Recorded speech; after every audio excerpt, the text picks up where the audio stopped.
In the heart of the Elmsbrook Valley, where mountains stretch like sleeping giants and meadows bloom with wild violets, there stood a little village. The houses had red-tiled roofs and shuttered windows, each one stitched with ivy and flower boxes that spilled over with color. At its center was a towering clock, as old as the village itself. It didn't just tell time, it sang it.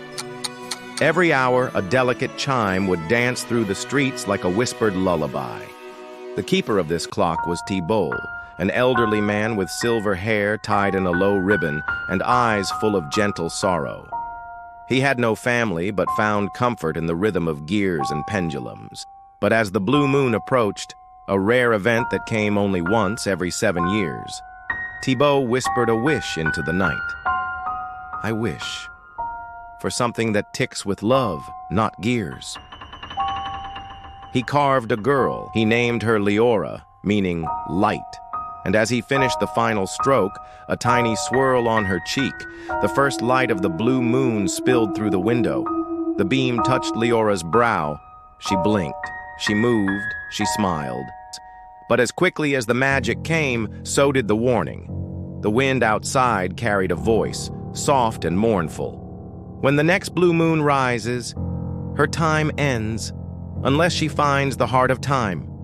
Leora set off at dawn. With each step, the world unfolded with wonder. It was there she met the fox. Not just any fox, but one with a velvet vest, spectacles, and a watch that ticked backward. You seek the heart of time, he purred. Then seek truth, where lies are stitched in gold. Before she could ask what that meant, he vanished into the underbrush. Deep in the forest, beside a willow that wept silver leaves, Leora found an old woman sitting at a loom. Her eyes were clouded, but her hands moved like music, weaving threads that shimmered with stars. I knew you'd come, the weaver said. How? Leora asked, stepping closer. Because time told me. The woman handed her a single silver thread. It will glow when you're near the truth, but only if your heart stays brave. As the sky turned to velvet, Leora climbed to the highest peak, where stone pillars circled a floating crystal, the heart of time. She reached for it. If I fail, I go back to stillness, and she touched it. The world exploded in light. She ran home, barefoot and real. Thibault was waiting by the clock tower, tears in his eyes.